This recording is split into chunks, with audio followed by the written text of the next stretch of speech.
Salut, je reviens vers toi. Nous avons vu il y a 2 jours, tu te rappelles, le petit garçon qui a giflé sa maman, pas une fois, non, et la maman qui reste là, qui pleure. Ah, elle va pleurer longtemps, hein.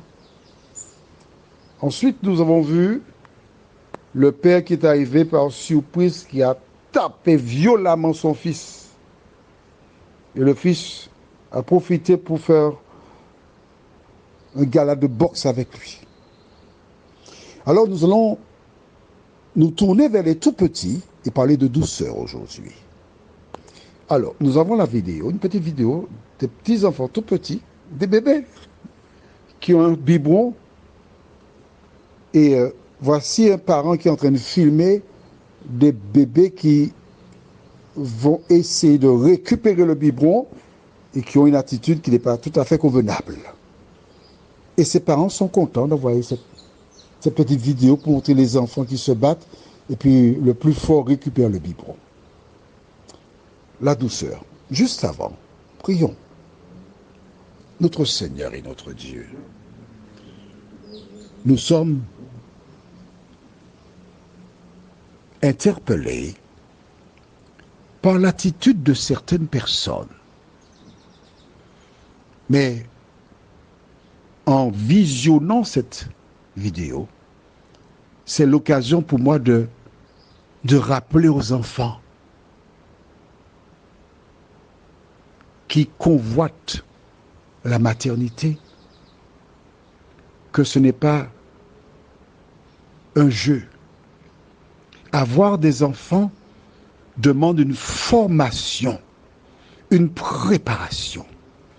Saint-Esprit, merci de visiter tes enfants et de nous conduire, nous t'en prions, au nom de Jésus et pour ta gloire éternelle. Amen. Il y a quelque temps, je me trouvais dans un lieu public et il y avait des petits-enfants. Et j'aime beaucoup les petits-enfants.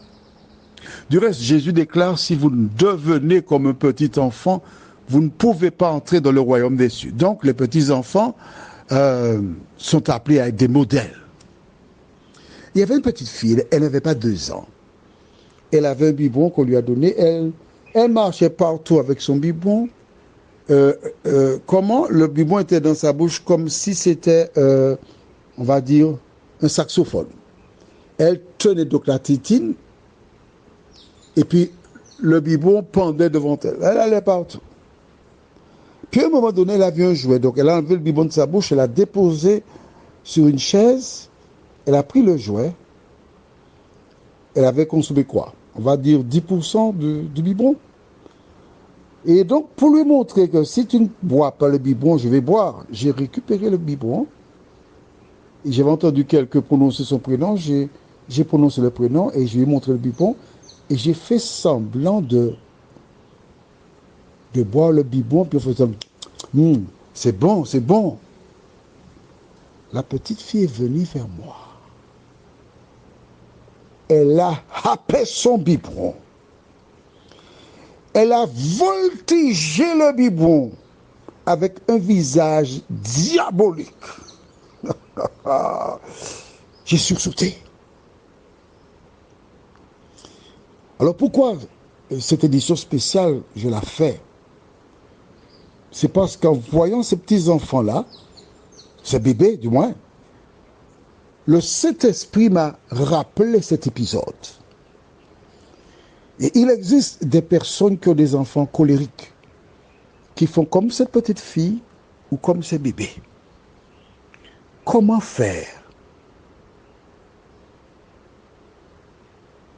pour les aider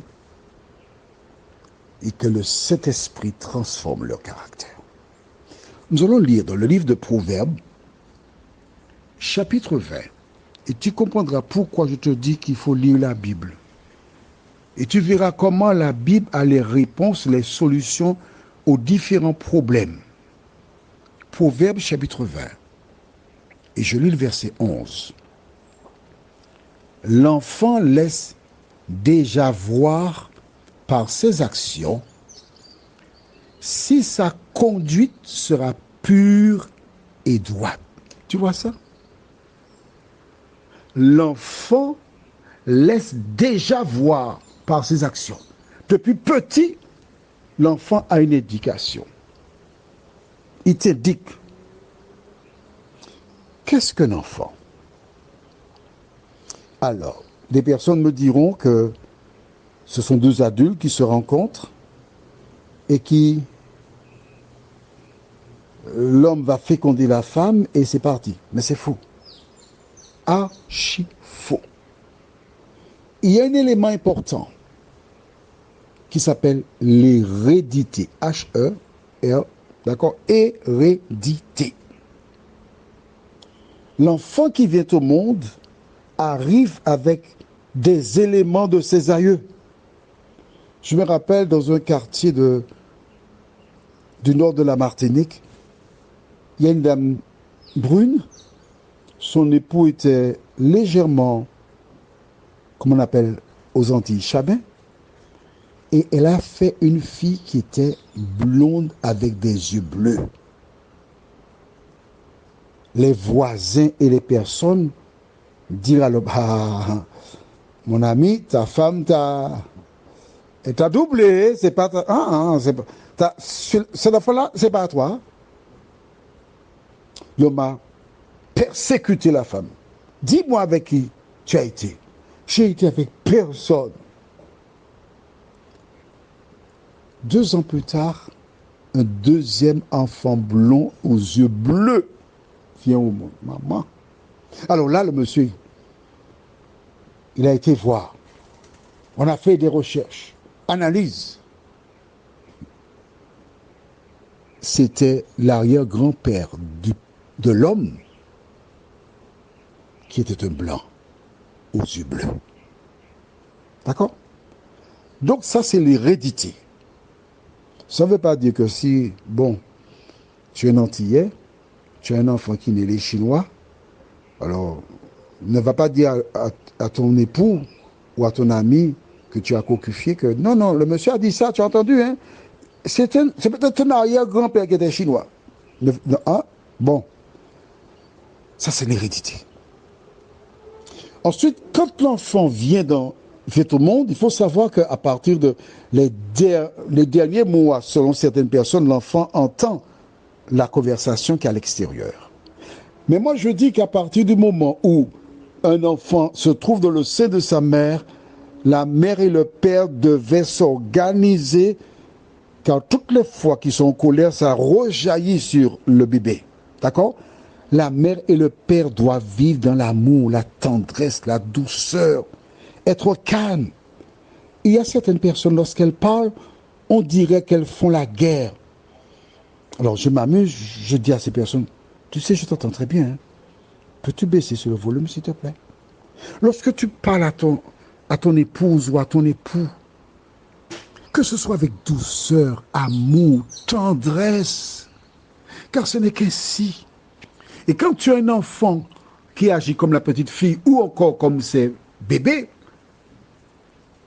lorsqu'il agit de la sorte, tu dois t'arrêter et lui parler comme à un adulte. Laisse-moi t'expliquer. Ta réaction, ce n'est pas la meilleure.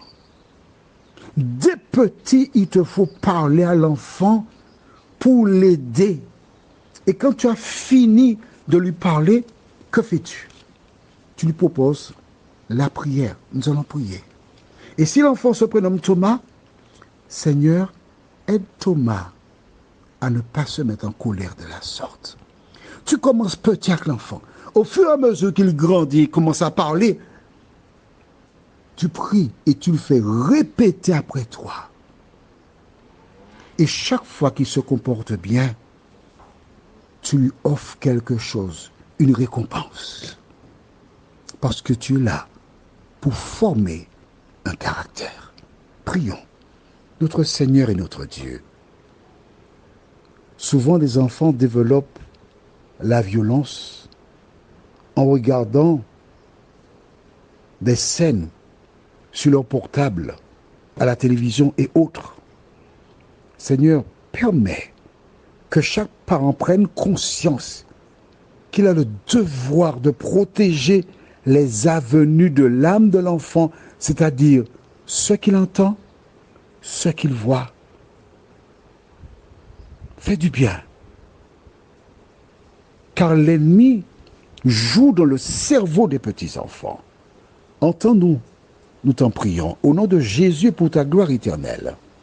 Amen. Que l'Éternel continue de te bénir.